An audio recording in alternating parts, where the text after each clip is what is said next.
오늘은 임마누엘의 복음입니까? 라는 제목으로 같이 은혜 나누기 원합니다. 어느 목사님이 젊은 부부 집에 신방을 갔습니다. 그 집에 아주 예쁜 어린 딸아이가 있었어요. 그 아이가 이제 목사님이 자기네 집에 신방 온 게 신이 나가지고 예배를 드리는데 그 목사님 옆에 딱 붙어가지고 떨어지지가 않습니다.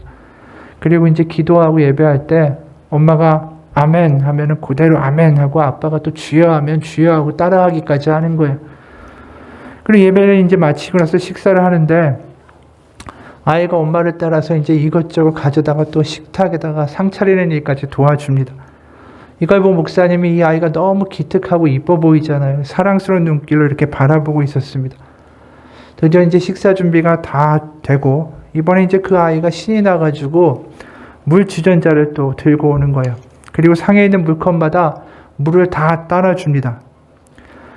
그리고는 아이가 목사님을 향해서 잔을 지켜드리고 하는 말이 목사님 건배하고 이제 잔을 부딪히고 물을 쫙 들이키는 거예요.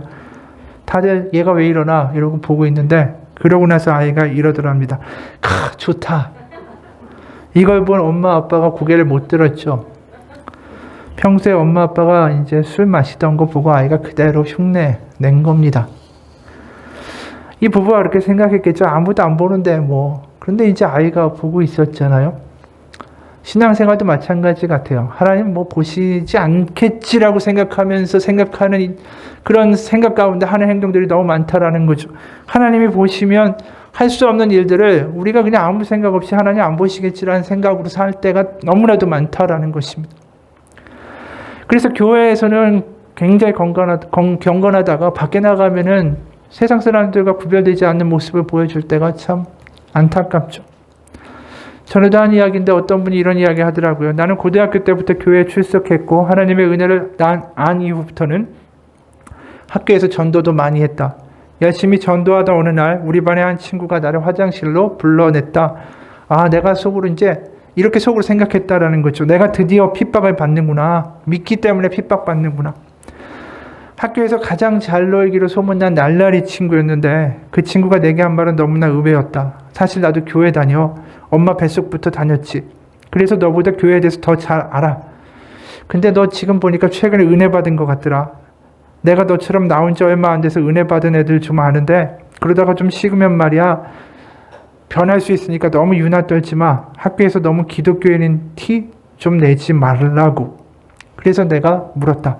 그게 뭐가 문제가 되니? 그 친구는 대답했다.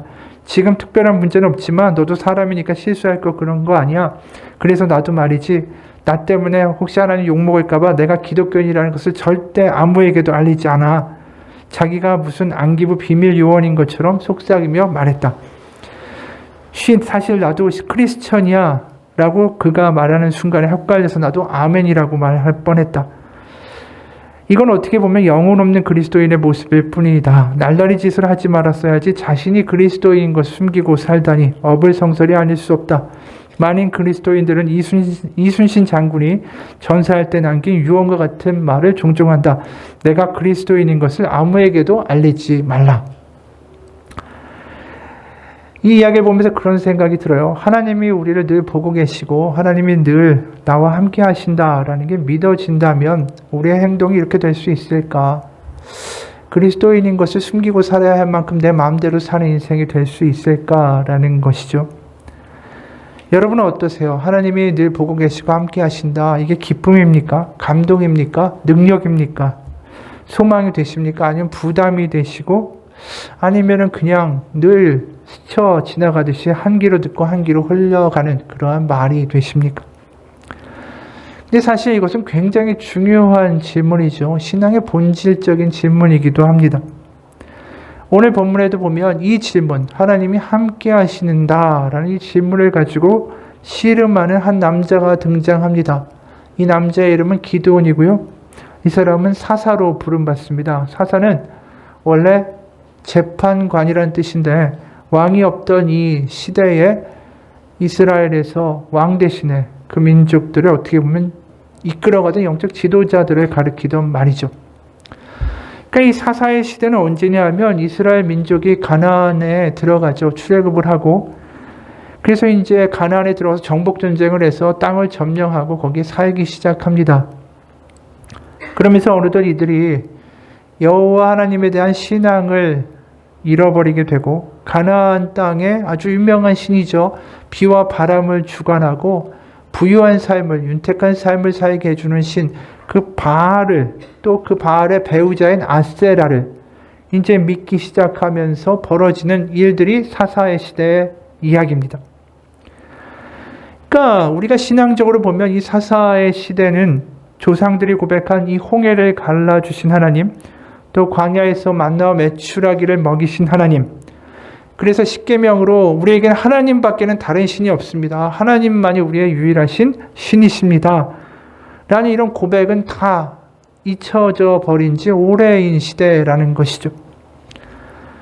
하나님의 능력에 힘입어서 가나안 땅을 이 정말 능력도 없는 노예 출신, 종 출신의 이 민족이 그 막강한 군사력을 갖고 있던 철기 문화의 시대에 살던 그 가나안 사람들을 정복하던 그 믿음의 용사와 믿음의 기백들은 다 사라진 시대다라는 거예요.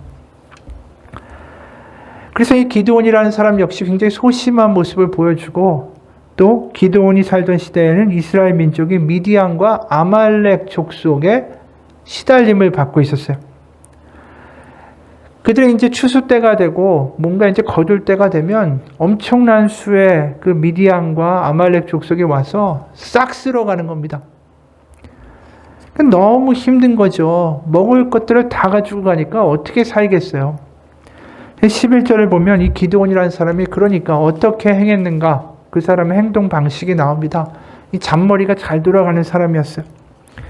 기드온이 미디안 사람에게 알리지 아니하려 하여 밀을 포도주 틀에서 타작하더니, 밀은 원래 이제 추수를 하고 나면 이 성 밖에 보면 타작마당이라고 넓은 뜰이 있습니다. 거기다 갖다 두고 이제 쳐가지고 알갱이를 다 떨어내야 되는 거예요.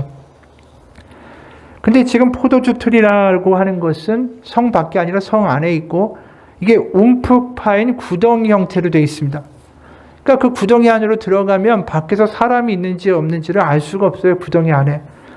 그러니까 그 안에 들어가서 추수한 곡식을 가져다가 이제 도리깨 같은 걸로 쳐가지고 알갱이를 떨고 있던 겁니다. 그러니까 미디안 사람들한테 보이지 않게 몰래 행하고 있다라는 것이죠. 그렇게 소심하게 행동하던 이 사람에게 지금 여호와의 사자가 등장한 겁니다. 그게 12절이에요. 여호와의 사자가 기드온에게 나타나 이르되 큰 용사여 여호와께서 너와 함께 계시도다. 우리가 보기에도 또 기드온 스스로 느끼기에도 이 말이 와닿는 말이 아니에요. 지금 미디안의 사람들의 눈을 피해서 몰래 그 포도주 틀에 들어가가지고 곡식을 떨고 있는 사람에게 무슨 큰 용사, 좀 풀어 이야기하면 힘센 장사라고 부르니까 이게 타당한 이야기입니까? 비꼬는 말처럼 들리죠. 게다가 여호와가 함께 하신다 너와, 이게 뭐 전혀 믿기지 않는 이야기만 하는 겁니다. 그래서 기드온이 13절에 이런 이야기를 해요. 세 번역입니다. 감히 여쭙습니다만 주께서 우리와 함께 계신다면 어째서 우리가 이 모든 어려움을 겪습니까? 주께서 놀라운 기적을 일으키시어 우리 백성을 이집트에서 인도해 내셨다고 우리 조상이 우리에게 말하였는데 그 모든 기적들이 다 어디에 있단 말입니까? 지금은 주께서 우리를 버리시기까지 하셔서 우리가 미디안 사람의 손아귀에 넘어가고 말았습니다. 이 이야기는 계속 바꿔 이야기하지만 결국 뭐냐면 하나님이 함께 하신다라는 이야기, 못 믿겠다라는 거예요. 사실은 이스라엘 백성들이 먼저 하나님을 버렸죠. 근데 이제 하나님이 자신들을 버렸다라고 지금 거꾸로 이야기하는 것이죠. 하지만 핵심은 결국 하나님이 우리와 함께하지 않기 때문에 우리가 이런 고생을 하고 있습니다. 그 이야기예요. 그래서 하나님이 함께 하신다는 말, 나 못 믿겠어요. 근데 참 이게 너무 어이없는 모습이 또 드러나는 게 이 기드온의 아버지가 누구냐면 요아스라는 사람이에요. 요아스라는 이름은 무슨 뜻이냐면 여호와가 도우신다, 여호와가 굳게 붙드신다 라는 뜻이에요. 근데 이 이름과는 너무나도 상반되게 무슨 짓을 하냐면 이 개인 집에 바알과 아세라의 제단이 있었어요. 규모도 굉장히 컸습니다. 마을 사람들이 다 와가지고 예배할 정도로 큰 규모의 개인 신당을 갖고 있었다라는 거예요. 나중에 규모가 너무 크니까 기드온이 그걸 부셔야 되는데 종 10명을 데리고 가서 부실 정도로 규모가 있었다라는 것이죠. 그러니까 아버지 자체도 이름은 여호와가 날 붙드신다라고 하지만 집에 바알 신당을 갖고 있는, 어떻게 보면 하나님이 함께 하신다라는 것을 전혀 믿지 않는 그런 집안의 아버지와 아들이었다라는 거예요. 그러니까 계속 지금 하나님의 사자와 또 하나님과 앞으로 계속해서 옥신각신하게 되는 문제가 뭐냐면, 하나님이 정말로 함께 하세요? 이 질문이에요. 그래서 기드온이 계속해서 묻고 확인을 받고자 합니다. 하나님 정말 함께 하십니까? 그래서 하나님이 어떤 일을 보이시냐 하면 먼저 기드온에게 이렇게 해라 라고 명령하시는 게 있어요. 그게 오늘 25절에 있는 말씀이에요. 그날 밤에 여호와께서 기드온에게 이르시되 내 아버지에게 있는 숫소 곧 7년 된 둘째 숫소를 끌어오고 내 아버지에게 있는 바알의 제단을 헐며 그 곁에 아스라상을 찍고. 그러니까 이게 피상적인 믿음에서 이제 돌파해야 될 때가 온 거예요.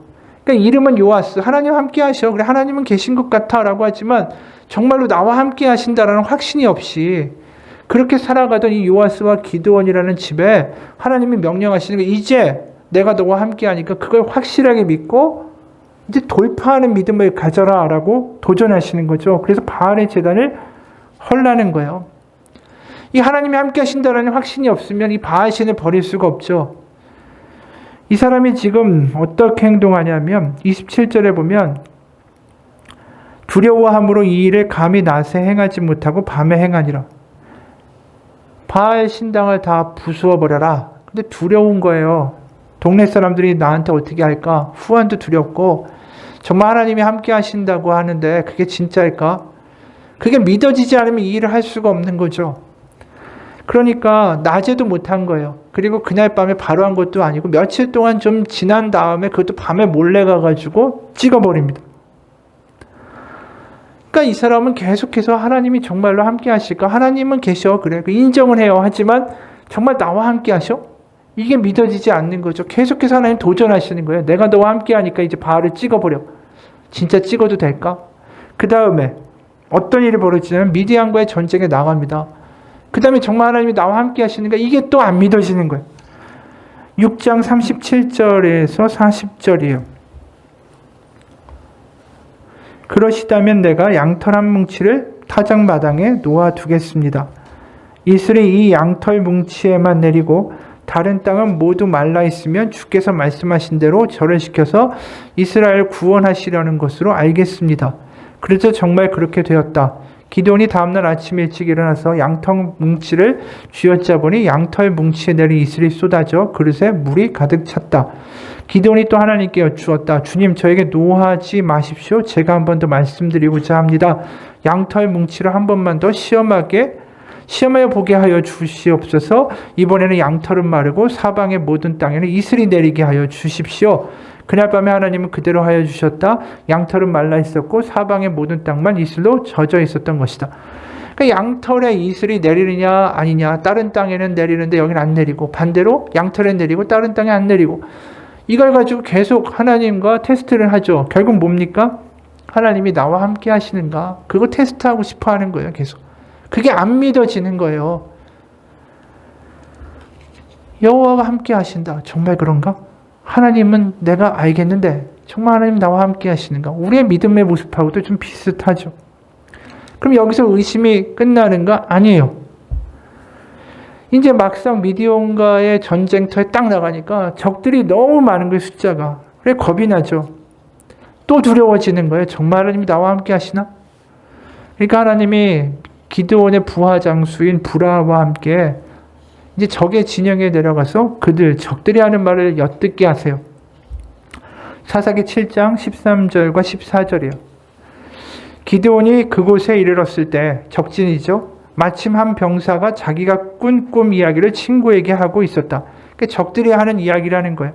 내가 꿈을 꾸었는데 보리빵 한 덩어리가 미디안 진으로 굴러 들어와 장막에 이르러서 그 장막을 쳐서 뒤엎으니 그만 막이 쓰러지고 말았다네 하고 말하니까 꿈 이야기를 들은 그 친구가 그것은 다름이 아닐세 이스라엘 사람 요아스의 아들인 기드온의 칼이 틀림없네 하나님이 미디안과 그 모든 진을 그의 손에 넘기신다라는 것일세라고 말하였다. 적들이 이렇게 꿈꾼 이야기를 하는 것을 엿들어요, 기드온이. 그러고 나서야 이제 공격을 감행하게 됩니다. 그러니까 그의 삶의 모든 단계마다 뭐냐면 의심이에요. 하나님이 정말 나와 함께 하시는가? 그러니까 출애굽 때 그 조상들과 함께 하시고 그들을 먹이셨던 하나님은 과거에 출애굽 때 하나님이고 그 하나님이 내 하나님이다라는 확신이 없는 거죠. 기드온의 모습이 우리하고 참 비슷한 부분이 있어요. 우리가 성경에 나와 있는 하나님, 모세와도 함께 하셨고, 열두 제자와도 함께 하셨고, 여러 가지 이야기를 보면서 그렇지, 함께 하셨지. 그 하나님이 나와 함께 하시는가? 이거에 대한 이야기는 또 다른 문제가 되고 있다라는 거예요. 그러다 보니까 신앙에 하나님이 나와 함께 하신다를 믿는 게 아니라 하나님이 정말 나와 함께 하시면요, 제가 이번 기도하는 이 소원을 하나님 들어주시면 좋겠어요. 그러니까 자꾸만 우리의 신앙이 하나님이 함께 하신다가 우리 가운데 믿어지는 신앙이 아니라 하나님이 함께 하시는지를 하나님 입증해 보이소서라는 신앙으로 갈 때가 많다라는 것이죠. 결국 신앙의 핵심은 뭐냐면 하나님이 함께 하신다라는 것을 믿어 내 안에서 확신으로 가지고 있는 게 믿음의 올바른 모습이다라는 거예요. 실제로 오늘 본문을 보면 길지도 않은 본문에 하나님이 함께 하신다와 관련된 단어가 4번, 5번씩 나와요. 계속 문제는 이슈는 그거예요. 하나님이 정말 나와 함께 하셔? 이게 계속 지금 반복되는 이슈라는 것입니다. 사실 이 미디안에 대적하기에 이 기드온이라는 사람 별거 아니잖아요. 그런데 맨 처음에 뭐라고 부르십니까? 여호와의 사자가 큰 용사여 이렇게 불러요. 아까도 얘기했지만 큰 용사란 말이 되게 말도 안 되는 이야기 아닙니까? 그건 기드온 자신도 알고 우리가 보기에도 알아요. 그런데 중요한 건 큰 용사여란 말이 중요한 게 아니라 그 다음에 나오는 말이 훨씬 더 중요했다라는 거죠. 뭐라고 하셨냐면 큰 용사여 여호와께서 너와 함께 계시도다. 그러니까 지금 큰 용사란 말이 아니라 여호와가 나와 함께 계신다. 이게 더 큰 소리로 들렸어야 돼요. 그러면 이 사람의 반응이 달랐겠죠. 근데 이 사람은 뭐가 더 크게 들렸냐면 여호와가 크게 함께 계시다. 이게 안 들리고 큰 용사여 이 말만 들으니까 뭐라고 대답하냐면 나는 절대로 큰 용사가 아니고 나는 므낫세 집안에서도 가장 작은 자다. 므낫세 지파 가장 약하고 그 중에서도 가장 작은 자다. 이게 이야기만 하게 된 것이죠. 결국 하나님이 함께 가시기에 네가 큰 용사가 된다라는 하나님의 말을 잘 알아듣고 있지 못하다라는 거예요.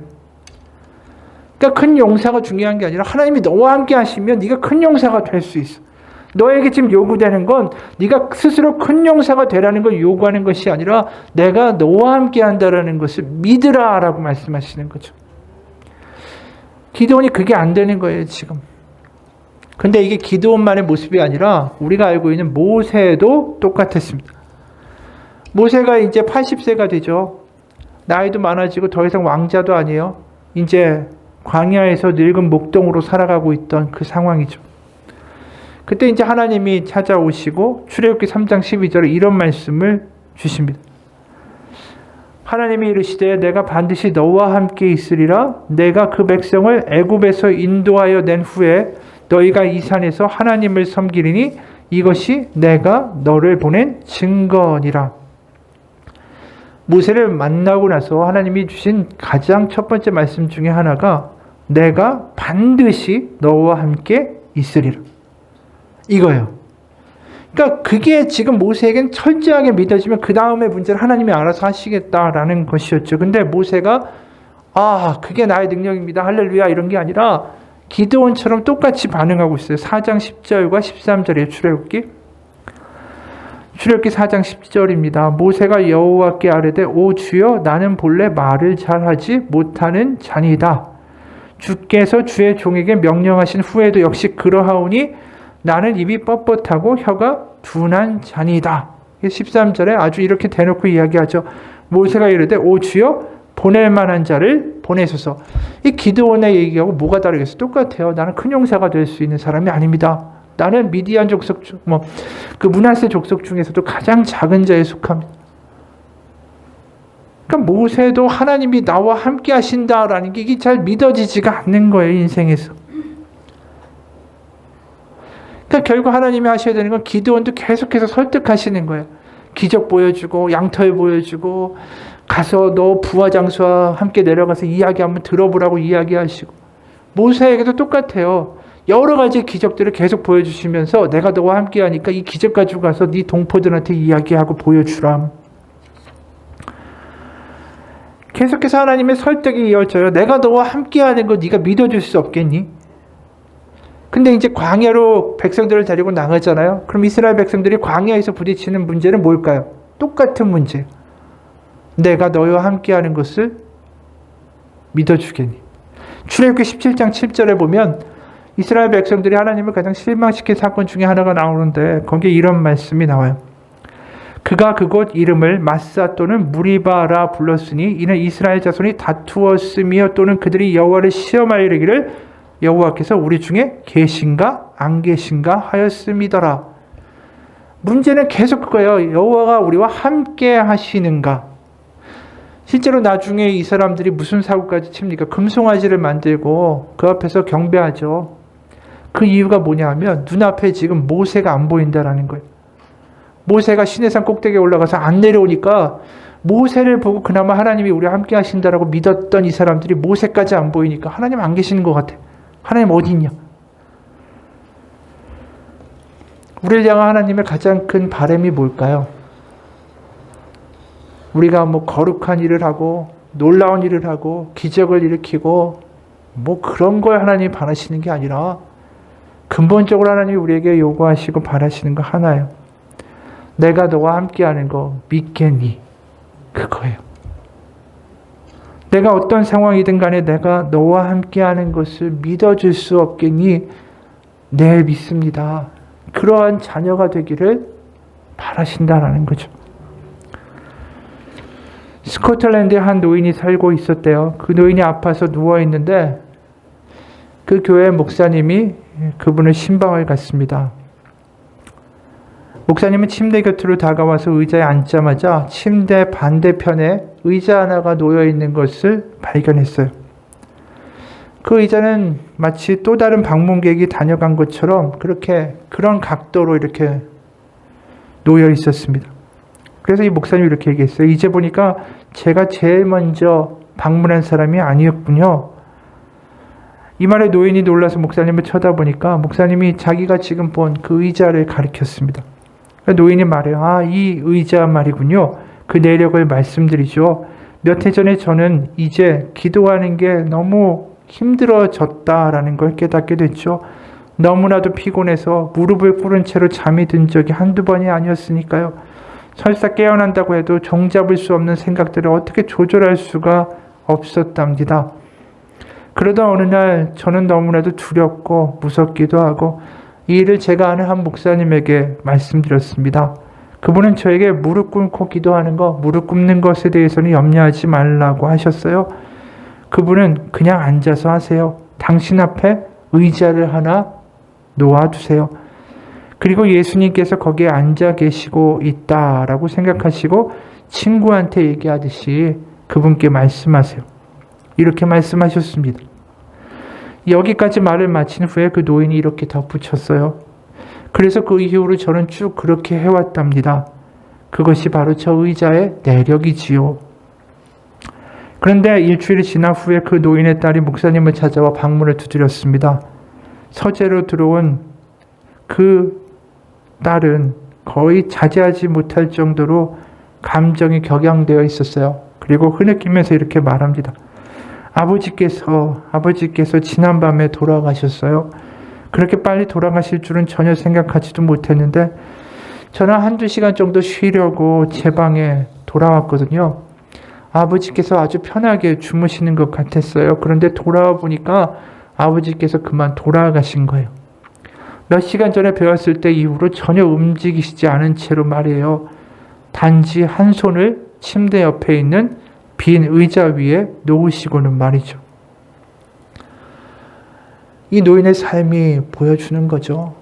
거창하고 경건하고 거룩해 보이는 삶이 다가 아니라 어떤 순간에도 그 의자에 예수님 함께 앉아 계시다고 생각하고 그 죽음의 지경이든 어떠한 지경이든 그 의자에 손을 대고 마지막 임종을 하는 이 노인의 모습을 보면서 우리는 깨달아요. 아, 삶 속에서 하나님이 늘 함께 계시는구나 라는 것을 고백하는 삶이 얼마나 능력이고 아름다운 것인가. 이 모습은 하나님이 보시기에 너무나도 감동이신 장면이었을 거예요. 제가 아프던 힘들던 어느 곳이든 하나님 제 옆에 계십니다 라고 이 고백하는 이 노인의 삶의 모습이 정말 하나님이 바라시던 모습이죠. 구약 성경에서는 계속 그 싸움이에요. 내가 여기 있어. 내가 너희와 함께해. 나를 봐. 근데 끝까지 그걸 못 믿으니까 나중에 남유다 북왕국 보면 다 어떤 일 합니까? 하나님 바라보는 대신에 강대국 찾아가서 애굽에게 도와달라고 하고 아수르에 조공바치고 바벨론 두려워하다가 결국 다 망하게 되죠.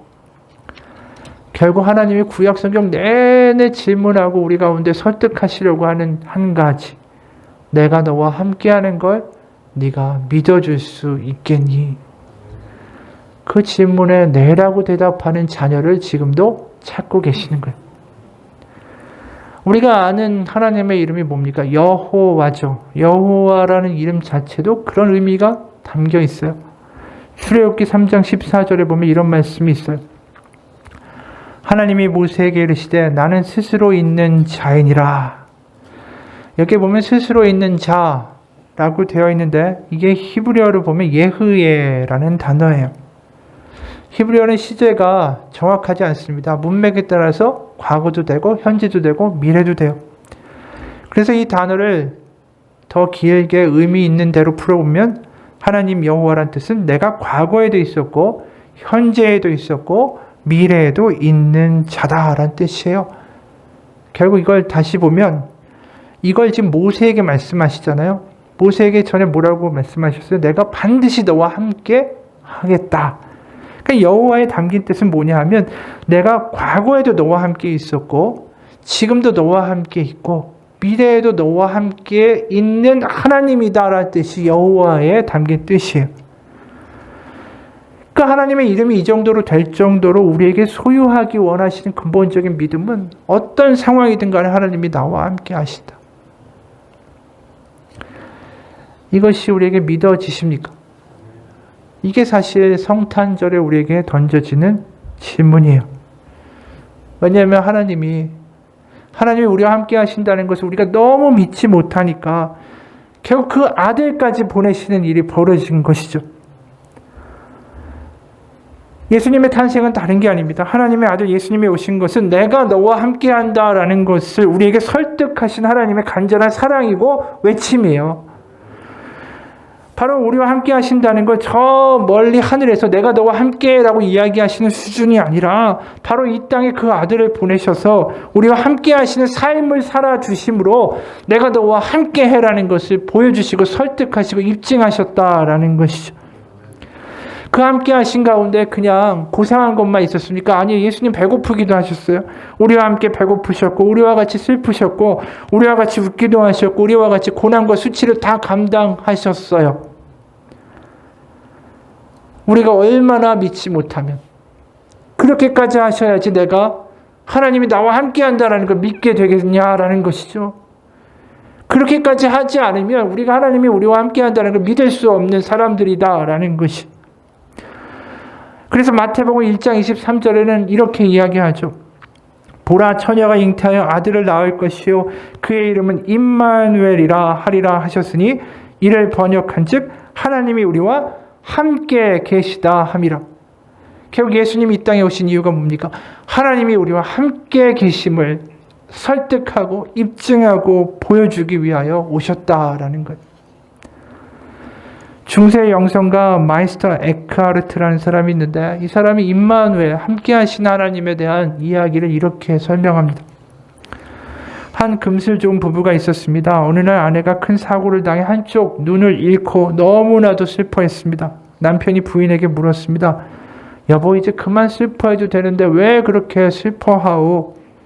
아내가 대답했어요. 여보, 내가 슬퍼하는 건 눈을 잃었기 때문이 아니에요. 내가 눈을 하나밖에 없는 사람이기 때문에 당신이 나를 덜 사랑할 것 같아서 그래요. 그래도 남편이 단호하게 말했습니다. 여보, 나는 아무렇지도 않소. 당신의 눈이 하나뿐이라도 나는 여전히 당신을 사랑하오. 잠시 외출을 나간 남편이 집으로 돌아왔는데 그 모습을 본 아내는 기절초풍했습니다. 남편은 자신의 눈 하나를 뽑아버리고 온 겁니다. 그러면서 이렇게 말했습니다. 여보, 내가 당신을 사랑한다는 것을 믿게 하기 위해서 나도 당신과 같이 되었소. 나도 이제 외눈이라오. 이게 성탄절의 복음이라는 거예요.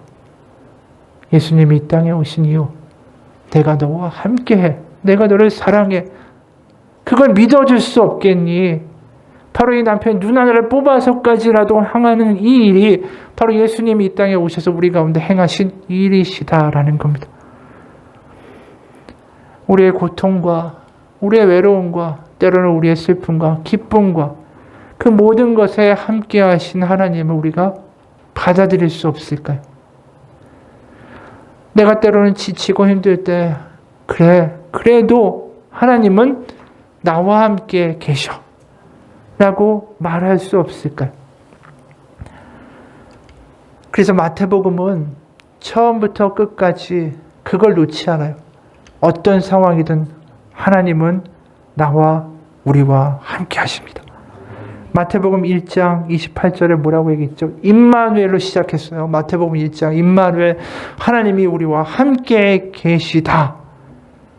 마태복음 28장 18절에서 20절을 보면 거기도 역시 하나님이 우리와 함께 하신다라고 마무리가 돼요. 마태복음 28장 18절에서 20절입니다. 예수께서 나와 말씀하여 이르시되 하늘과 땅의 모든 권세를 내게 주셨으니 그러므로 너희는 가서 모든 민족을 제자로 삼아 아버지와 아들과 성령의 이름으로 세례를 베풀고 내가 너에게 분부한 모든 것을 가르쳐 지키게 하라. 볼지어다 내가 세상 끝날까지 너희와 항상 함께 있으리라 하시니라. 초대교회가 이 마태복음에 읽혀지는 그 초대의 모든 초기 교회들, 순환받고 핍박받고 어려웠던 삶을 지나가던 그 사람들, 그리고 지금 코로나라는 시기를 지나가는 우리들에게 하나님이 주시는 말씀, 내가 세상 끝날까지 너희와 항상 함께 있으리라. 이게 부활하신 예수님이 우리에게 주신 이야기예요. 예수님의 탄생부터 부활까지 줄곧 흘러가는 하나의 메시지, 내가 어떤 일이 있어도 너와 함께 할 것이다. 그거를 우리가 믿어주기를 하나님 원하신다라는 것이죠. 그게 믿음의 본질이에요. IT에서 지진이 났을 때 이런 기사가 하나 있었어요. 뉴질랜드 출신의 어느 UN 직원의 이야기였습니다. UN 사무실에서 근무하고 있던 이 여성이 딸 셋과 남편이 머물고 있던 호텔이 지진이 나서 무너졌다라는 이야기를 들어요. 그 얘기 듣자마자 위험을 무릅쓰고 달려갑니다. 무너진 건물 근처에서 살려달라는 울음소리가 들려왔어요. 그게 분명히 큰딸과 둘째 딸의 목소리였습니다. 와, 아직 살아있구나라는 안도감도 잠시, 두 딸을 구할 방도가 없었어요. 커다란 건물 잔해를 치울 수가 없었으니까. 절박한 심정에 맨손으로 흙더미를 파헤쳐 봤지만 역부족이었고 그 사이에 두 딸은 숨지고 말았습니다. 남편도 잔해 속에서 숨진 채로 발견됐습니다. 그런데 그 와중에 2살 배기 막내딸도 함께 숨진 줄 알았는데 그 아이는 기적적으로 살아있었어요. 남편의 시신 아래서 구조됐습니다. 언론은 호텔이 무너질 때 아버지가 온몸으로 막내딸을 품고 공간을 확보했던 것 같다라고 보도했어요. 그 기사의 타이틀이 이랬습니다. 건물이 무너져도 안 피한 남자, 그의 품에 막내딸이 있었다. 그 아버지는 충분히 피할 수 있었는데도 어린 딸을 살리기 위해서 죽음의 길을 택했다라는 것이죠. 그 막내딸이 평생을 살아가면서 생각하게 될 게 뭐예요? 죽음의 자리까지 우리 아버지는 끝까지 나와 함께 있었다. 그게 그 막내딸이 살아가야 할 이유고 잘 살아야만 하는 근거가 되는 거예요. 우리에게도 마찬가지. 바로 죽음의 자리까지도 함께하는 그 아버지의 마음, 그게 임마누엘에 담긴 복음의 의미입니다. 내가 세상 끝날까지 너희와 항상 함께 있으리라. 이게 얼마나 큰 우리에게 감동이 되십니까? 언제쯤 돼야 이게 절절하게 믿어질까요? 우리가 연애할 때는 그렇잖아요. 항상 상대방에게 주로 여성분들이 묻죠. 나 사랑해? 나 이뻐? 그 남자들이 정말 대답하기 곤란한 질문만 하잖아요. 나 사랑해, 나 사랑해.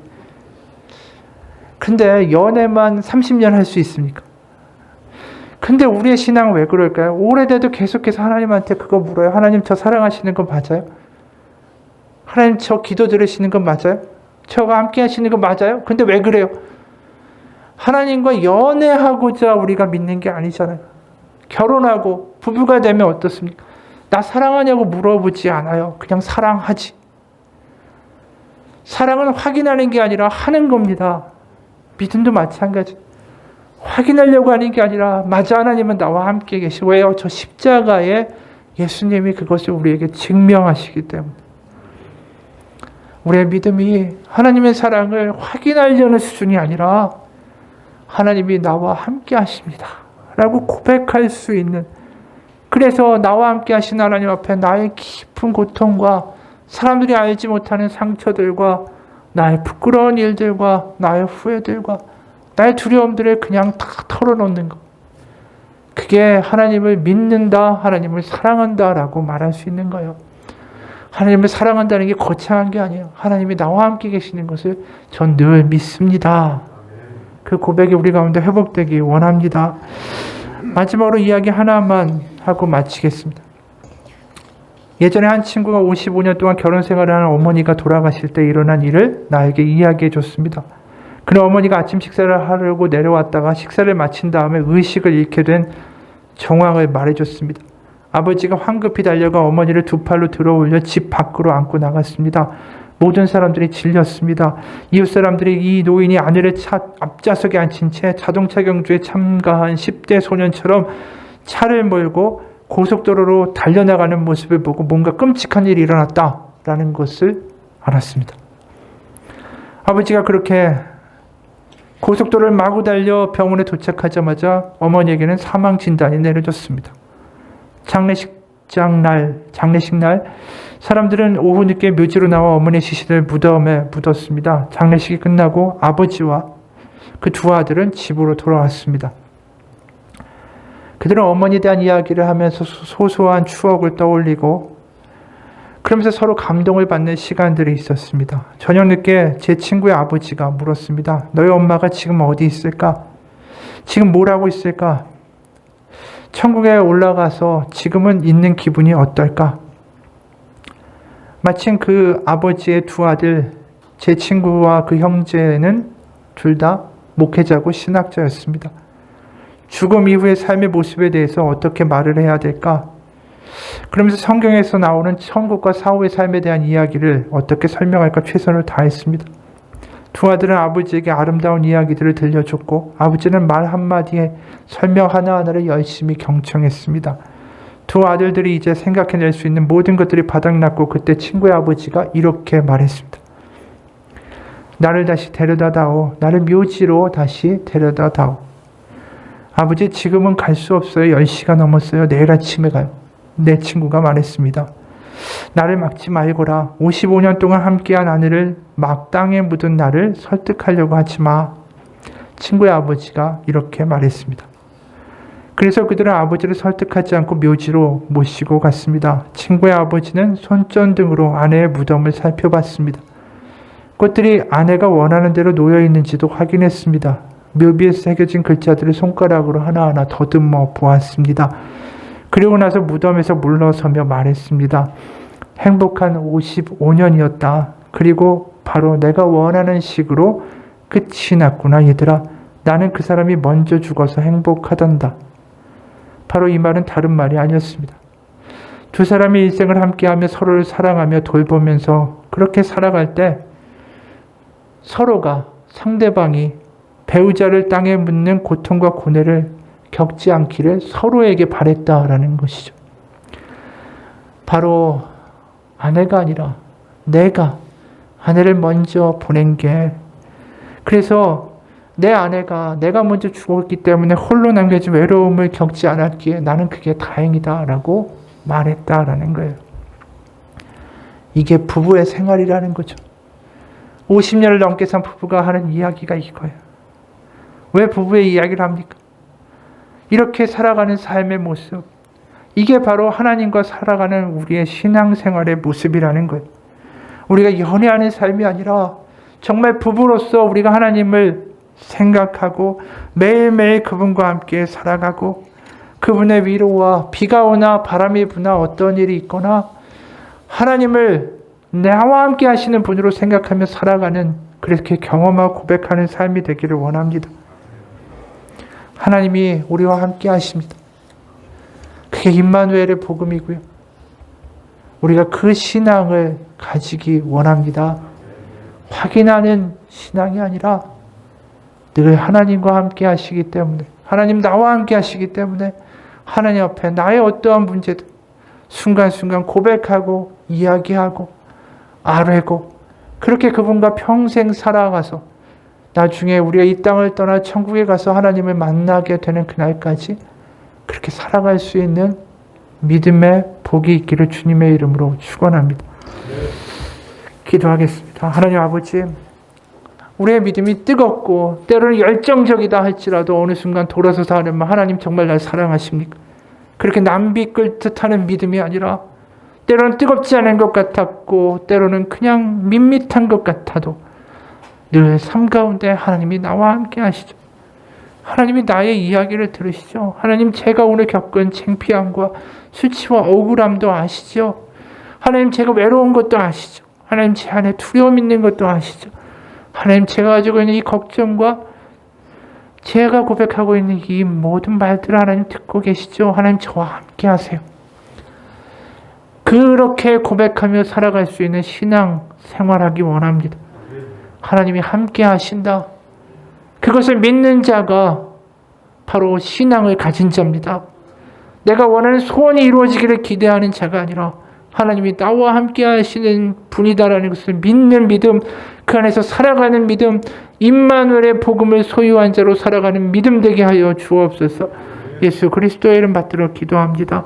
아멘. 우리 같이 잠깐 기도합시다.